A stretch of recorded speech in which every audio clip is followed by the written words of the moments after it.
Hiya, Sakuya Nade. This is HK7335 coming at you with another video. This time we are prepping some objects in Blender for slicing, and then we're going to slice them in Orca. Let's go ahead and get started.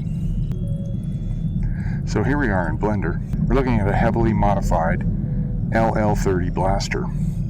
This is similar to the one that Cat Bane uses, but I've changed up a good bit. I've added a scope, added some weight to the back of the gun, and I added a kind of, now that I look at it, probably sort of fairly useless hammer there, but I like the way it looks. Maybe it's not a hammer, but it is sort of evocative one, right? I've also got a potentially functional trigger. I still have to prototype it. We've got about 6 pieces here all together, I think. We're going to go ahead and delete all these. And I'm going to show you the process that I go through for prepping these things for 3D print.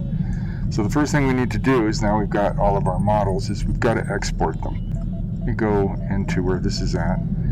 This is all our parts. I'm going to go into this view, and I'm going to change this to that. And we're going to change this to this, so we can see it a little better. Right here we've got the receiver and the scope. This does have some mods on it. I want to make sure that they're active. A lot of times I'll disable the visibility of a mod so I can work more easily on the part, because if you're running the mods while you're trying to work with them, especially if you have subdivisions or a lot of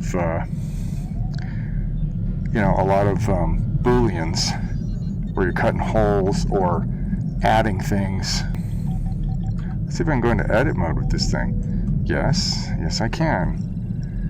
Alright, so if I turn off the visibility of these mods here, some things happen. If I could just isolate this thing, it would, okay, here we go. Now we can isolate it. So we can see that there were some booleans down in here that if we go back into object mode, we turn them back on, you'll see them right in here. Okay, so we've got these cuts right here, and this is so that the trigger guard / lower receiver will attach to the model and fit nice and snug. So we're going to go ahead and export this part right now, and to do that we go into the 3D print toolbar. So to get that, if you're working in Blender and you want to know how to set that up and you don't have it, it should be in your list here. If you don't have it, then you're going to go into Edit, Preferences. You're going to go into your add-ons and type in 3D print.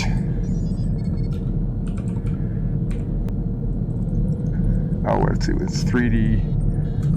Let's see, just type in 3D dash. Okay, Mesh 3D print toolbox. This is what you're looking for right here. You just want to tick this little box, and that will activate it. And then go ahead and save your preferences, unless you have autosave preferences turned on like I do, which I think is a really good idea. And you should see it over here in the list. So this gives you a number of tools for checking your parts, but the very first thing we want to do is export the raw part, okay?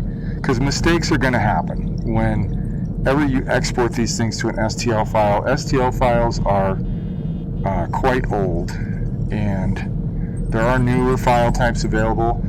Blender doesn't currently support them. Let's go ahead and look at those. It has these are the file type formats that you can do. You could do OBJ, PLY, STL, and X3D. I leave it on XTL because when I export it, it keeps the scale. So I don't have to worry about like rescaling it or changing the size to get it right when I go to slice it. It's going to leave the scale exactly where it is as long as I'm building in the correct scale. And we'll cover that in another video about Blender for 3D printing. But for now, this is how you export something out of Blender. So we'll go back into the big view. I'm going to go ahead and grab a folder here. So it looks like we're already here. We're going to say accept. And now I like to copy the file path, and I will open another window, and I'm just going to put this right here so you can see what I'm doing. Okay, and we'll just make this small and just kind of move it over here to the corner. Because what I'm going to do is I'm going to go ahead and export now. Oh, yes, it disappeared. Well, it's right here. Alright, so here is the file. And it'll tell you, when it's done exporting it, it will tell you down here on the bottom of the screen that it finished. And you'll see that when we do it. So here it is, it showed up. It does add the file name for the Blender file in front of it, which I wish it wouldn't do, because I end up taking that out anyway. I don't like to have super long file names, and it seems like they just keep getting longer and longer, so I have to continuously edit them. So what I'll do is I'll just select this, hit F2, highlight the front part, get rid of it, and hit enter. So I'm going to move this out of the way, and we'll look at it in a moment when we're done. So we'll go to the next thing. Let's go ahead and we'll hide this so we know we've done that. Let's go ahead and export this. This is a hammer. So let's go ahead and export that. And this is the grip back is what I'm calling it. So let's change that to grip back V2 instead of 001. Let's go ahead and export that, and then we'll hide that. So hammer and grip back both got exported. These are the scales for the handle, for the grip. So let's go ahead and export those. And we'll go ahead and hide them. Then we'll select the trigger guard, and we'll export that. And we'll hide that. And now we're down to the barrel. And again, we're checking to make sure that all of our mods are on, so when we export, they get applied. So we're going to go ahead and export that. And then we've got this trigger box. Well, let's hide this. We have the trigger box. So I'm going to go ahead and export that. And now, as you can see, we have all these files here. I'm going to go through real quick. Actually, I'm going to leave them right now, because what we're going to do next is we're going to quality check these. So I'm going to go ahead and create another folder in here. And I'm going to call it QC. And this is something that I always do, because when you export models, they STL files will create little issues that can cause you problems when you're printing. So you always want to go through and do as many checks as you can to make sure everything's working. So I'm going to hide this. I'm going to close this folder. Then I'm going to go down here to my STL check folder. And we're going to go ahead and import all those STLs that we just made. So we'll go in here, and here they are. So we'll just select them all, and we'll bring them in. Okay. So here we go. All the STLs are in now. Now we're going to change our export path here to, let's see, let's just slide this over so you can see it a little better. We're going to change our export path to the QC folder, because now all these things are going to be, these are the parts that we're actually going to print, because they're going to be checked for errors, and we're going to try to make them as clean as possible. Now what I like to do is, again, I'll just go through one thing at a time, check it, and we'll make sure it's all good. So we'll go ahead and select the grip back, and we'll go into edit mode. So here in the 3D print toolbox, you'll see that there are a number of tools. And generally, all of this stuff here, I don't hit check all, I just hit solid. A lot of this stuff is for older printers, really, really early printers. So some of this stuff is kind of like legacy checks. Blender's models are pretty tight, and it's going to be unusual for a lot of this stuff to be there. And to be perfectly honest, most printers tend to ignore these things now. The primary thing you're looking for are non-manifold edges and non-manifold faces. Generally it's non-manifolds, anything non-manifold. So we're going to go ahead and select this thing, and we're going to hit solid, and we came back with a clean bill of health. Now I have a second tool in here called Machine Tools. I believe that's what it's called. Let me open that up. It's either, I think it's either Mesh Machine or Machine Tool. I'm going to just go Machine, Mesh Machine, okay. I believe this is it. Oh no, it's Machine Tools. Okay, so Machine Tools is really cool. It is, it has a free version, and it comes from a guy named Machine, and the last letter on his name is a 3. So it's kind of like Maker Baked. You can find him on Blender Market and also Gumroad. He's got a number of great add-ons. This one is free. The version I'm using is a paid version. It's $10, and it has a couple of extra features that the free version doesn't, but all the stuff I'm about to do, you can do with the free version. And this is basically a mesh quality check. So if I just hit 3, it's going to bring up this little window down here and give me a report. This is what I want it to clean up. This is the machine cleanup utility. So it gets rid of doubles, loose faces, redundant vertices. It recalculates normals.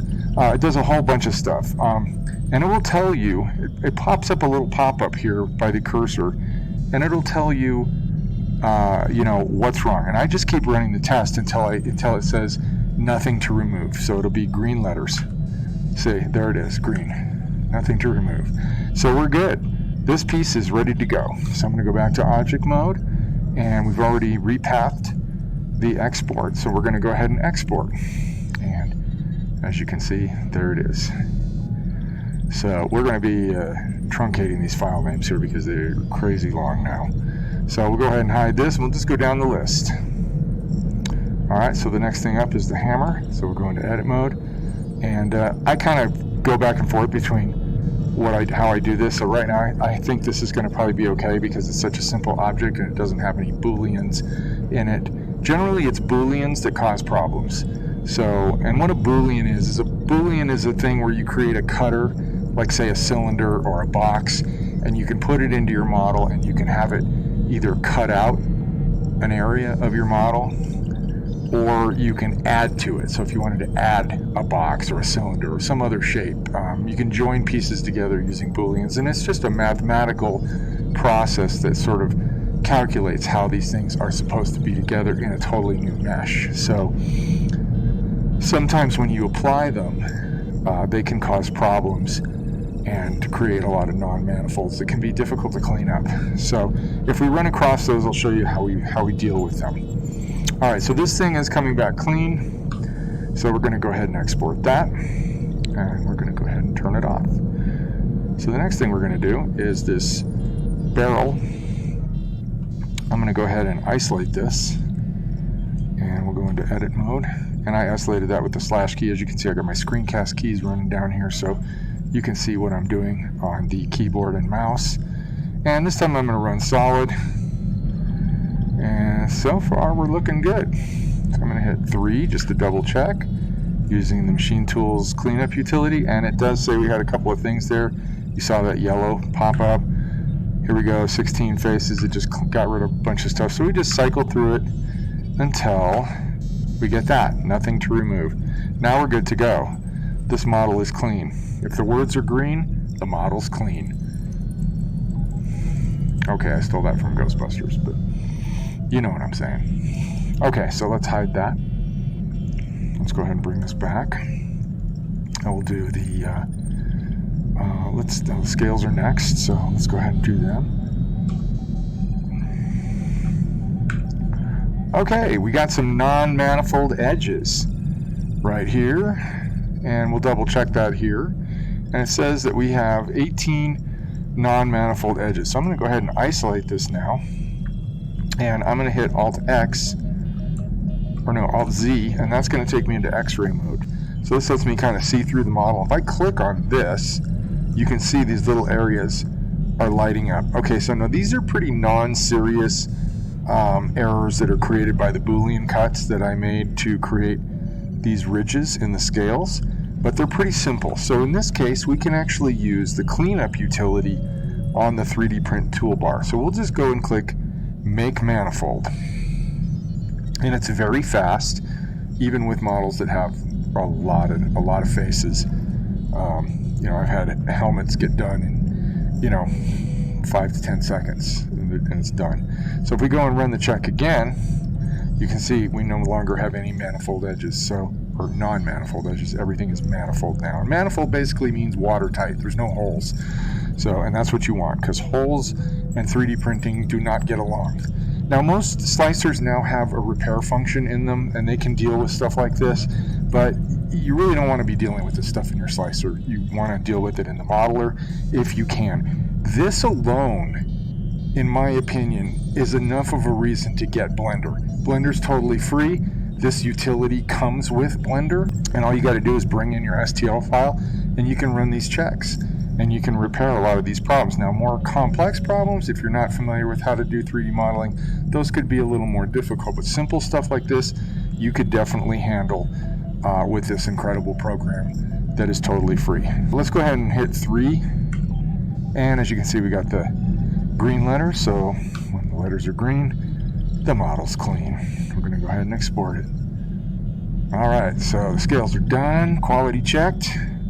Let's bring everybody back here that's left. Looks like we got 2 things left here. We got we got 3 things. We got the trigger box, the scope, or the receiver, and trigger guard, which we're going to do right now. That is actually next in the list. So go ahead and hit 3 this time. Okay, we got some more non-manifolds. Let's go ahead and check it by hitting solid. It says we've got 70 non-manifold edges. So I'm going to hit the period key on the number pad, and that's going to get me closer, and you can see this highlighted area down here. Oh, okay, this is a common problem. When you have an object that's been mirrored across an axis, sometimes you may have points that are just off the left or right of the center line. And so when you mirror them, it's actually going to create, a left and a right. So to fix that, I'm going to use the 3D cursor. So 3D cursor is a really handy tool in Blender that you can use to guide things. So I'm going to set it to the origin. And that's going to put it, let me show you. This guy right here, this circle with the red and white lines in it that's not getting any bigger as I zoom in, that's the 3D cursor. Super handy little guy. So he's sitting right on 0, and basically he's acting as this thing's acting as a reference point now for this operation. So I'm going to go ahead and have these points. I'm going to go to vertex mode, and I'm going to hit S for scale, X for constraining my scaling motion action to the x-axis, and then I'm going to hit 0. And that should bring those together. As you can see, we don't have a gap anymore. Now if I run solid, okay, that got rid of everything except for 6 edges, which we now have to find. So we're close.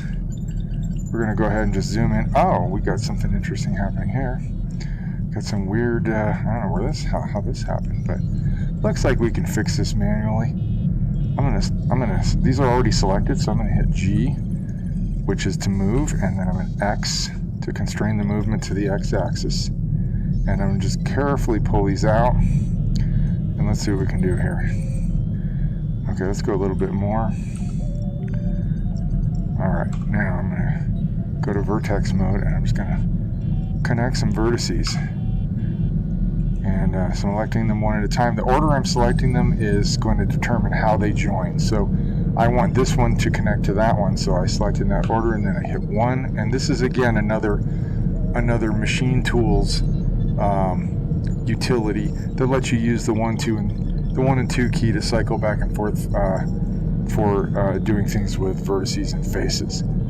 So let's see here. Okay, I think yep, that looks good. Let's go ahead and run our utility again. Okay, now it says we have 3, and it's right down here. Okay, cool. So this actually showed up right where we needed it to, so I'm going to select those, hit 1, and join them together, and we'll run this again, and we're good. In this instance, okay, we have this weird little notch here, so I'm going to go ahead and use another machine tools utility. I'm going to select all 3 of these vertices, and I'm going to hit Alt-A, and I'm going to straighten them. Okay, and that's exactly what I wanted to happen there. And actually, I want to do this one more time. I'm going to add this guy in, do that again, and straighten. And that looks really nice. Okay, cool. So there we go. I think we fixed this, but just to be sure, I'm going to go back into edit mode, and I'm going to say make manifold, just to double check it, and really make sure we got everything.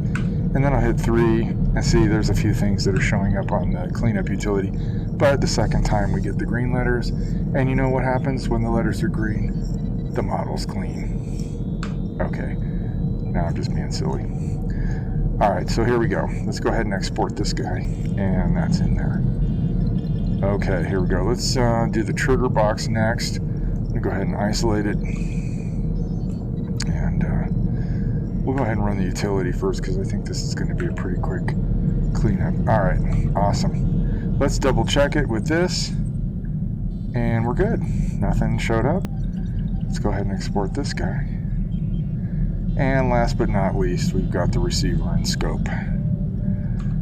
So this is a pretty complex piece. Very good chance we're going to have at least a couple of issues on here. It's just normal. It's, you know, nothing wrong with the modeling process. It all happens during the export process. So and it's because of the fact that STLs have to figure out how to triangulate everything, and it doesn't always do a perfect job. So let's go ahead and run this. Okay, we have, oh wow, we're doing good. We only have 3 non-manifold edges in this incredibly complex mesh here, as you can see. So let's see if we can zoom in and find them. Okay, they are right down here. Oh, beautiful. Nice and easy to get to. Sometimes they might be inside the model, and that can be tricky. Now, I've done this many times, so I'm kind of using my experience to figure out how to deal with this right now, but you could just as easily, like if I undo this and I go make manifold, it should get rid of that. Yep, there it goes, it's gone. So you can do that. I just knew that was the problem, Vertex, and maybe I can show you how I know that. Let's go back to where that is. Let's see if I can get back to that. Is that it right there? I think that's it. Yep. Okay, so if I just select this and hit G to move it, you can see it's not really connected to anything. It is connected to this edge, but it's not connected to this edge. Okay, so that is technically non-manifold. Even though when you look at it, it looks like it's closed, it's not. So very important to get rid of that. And so, like I said, just having the experience of having done this many, many times, I know that that's the problem, Vertex, and so I'm just going to get rid of it. And we'll run our utility one more time. And we've got some yellow words, so let's go a couple more. And if we want to, we could just speed this up. Oh, we got the green letters, so we're good. Let's go ahead and export this, and I'm going to go ahead and save my file. Let's go ahead and bring this over, and we're going to rename all of these things here. So I'm just going to hit F2, and I want to keep the name. I'm actually going to change this to JFNX, not just J-FNX. We're going to copy that, so that'll make this a little easier. So F2, and we'll just start right here, and we'll copy that and hit enter, and F2, and F2 is just a shortcut, if you haven't figured it out already, for rename file.